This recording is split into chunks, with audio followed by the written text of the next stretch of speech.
নমস্কার বন্ধুরা, দিতির রান্নাঘর উইথ ব্লগ চ্যানেলে আপনাদের প্রত্যেককে স্বাগত। দেখুন, আজকে নিয়ে চলে এসেছি খুব সুস্বাদু আর সিম্পল একটা মাছের ঝোল, আলু বেগুন দিয়ে মাছের ঝোল। তো আজকের এই মাছের ঝোলটা কিভাবে বানালাম চলুন দেখে নিন। দেখুন বন্ধুরা, আলু বেগুন দিয়ে মাছের ঝোল করার জন্য আমি কড়াইতে মাছগুলো অলরেডি ভাজতে বসিয়ে দিয়েছি। আর এতক্ষণ ভিডিওটা অন করা হয়নি, সেটা আমিও খেয়াল করিনি। তো চলুন আমি মাছগুলোকে সুন্দরভাবে ভেজে নেব। দেখুন, সমস্ত মাছ ভেজে তুলে নিয়েছি। আর এই মাছ যেহেতু একটু বেশি ফাটে, তাই আমি আর সেটা ভিডিওতে দেখাতে পারলাম না। আজকের এই মাছের ঝোলটা আমি আলু আর বেগুন দিয়ে আর মাছ দিয়ে করছি। আপনারা কিন্তু যে কোনো মাছ দিয়ে এই মাছের ঝোলটা করতে পারেন। তো ফোড়নে দিয়ে দিলাম প্রথমে একটু আস্ত জিরে,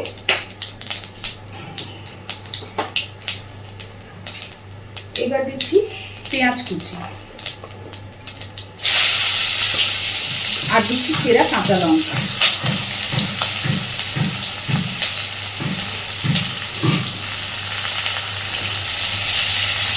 পেঁয়াজ কাঁচা লঙ্কাটা একটু সুন্দর করে ভেজে নেব।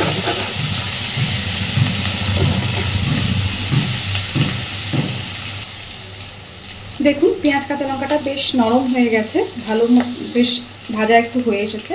এই পর্যায়েতেই আমি কেটে রাখা আলু আর বেগুনটা দিয়ে দেব।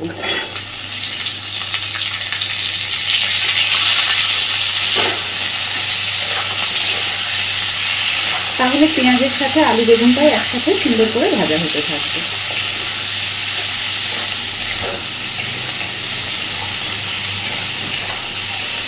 যে কোনো ধরনের রুই মাছ, কাতলা মাছ বা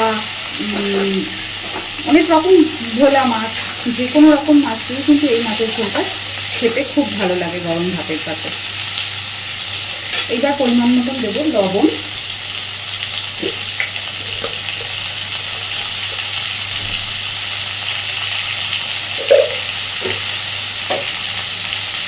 আর দিচ্ছি হলুদ গুঁড়ো।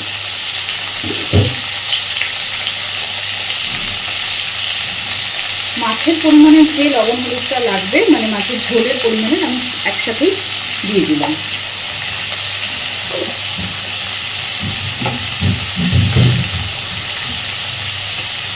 দিচ্ছি একটু লঙ্কা গুঁড়ো।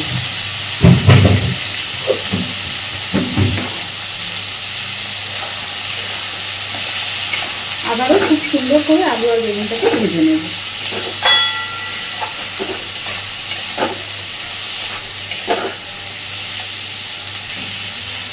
দেখে নিশ্চয়ই বুঝতে পারছেন, আলু বেগুনটাকে আমি সুন্দর করে ভেজে নিয়েছি।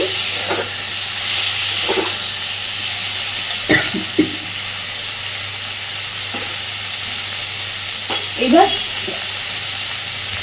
এর মধ্যে আমি দিয়ে দেবো জিরে গুঁড়ো।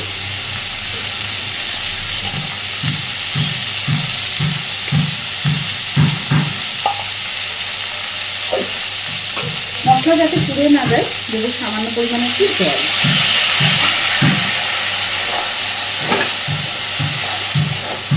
খুব ভালোভাবে সব কিছুকে এবার মিশিয়ে দেবো।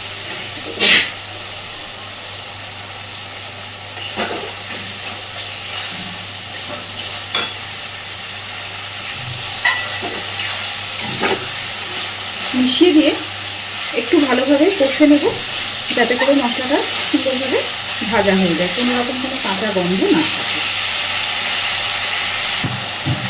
তো দেখুন, মশলা থেকে সুন্দরভাবে তেল ছেড়ে গেছে, খুব সুন্দর একটা গন্ধ বেরোচ্ছে যে মশলাটা ভালোভাবে কষা হয়ে গেছে। এইবার আমি দিয়ে দেবো ঝোলের পরিমাণে জল। দেখতেই পাচ্ছেন কি সুন্দরভাবে মশলাটা কষা হয়েছে।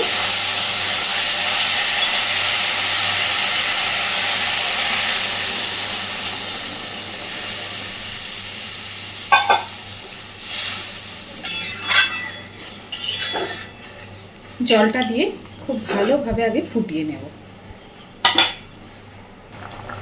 ঝোল সুন্দর ফুটতে শুরু করেছে। এইবার দিয়ে দেব ভেজে রাখা মাছগুলো।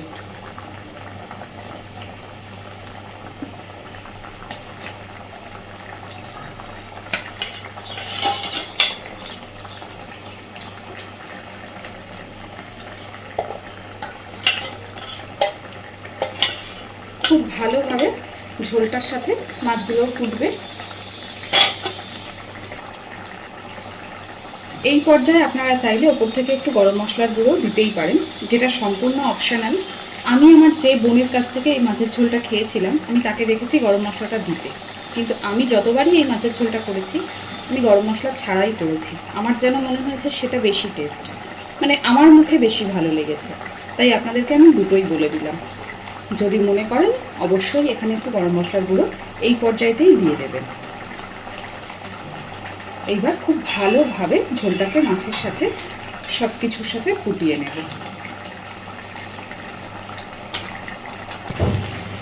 দেখুন বন্ধুরা, মাছের ঝোলটা আমার একদম রেডি। ঝোলটা অনেকটাই শুকিয়ে এসেছে, আর ঠান্ডা হলে আরেকটু টেনে যাবে, তাই আমি গ্যাসের ফ্লেমটাকে এই পর্যায়ে অফ করে দিলাম। আজকের আমার এই সিম্পল আলু বেগুন দিয়ে মাছের ঝোলের রেসিপিটা আপনাদের কেমন লেগেছে আমাকে অবশ্যই জানাবেন, আর বাড়িতে অবশ্যই এইভাবে একবার ট্রাই করে দেখবেন। গরম ভাতের সাথে কিন্তু বেশ লাগে খেতে।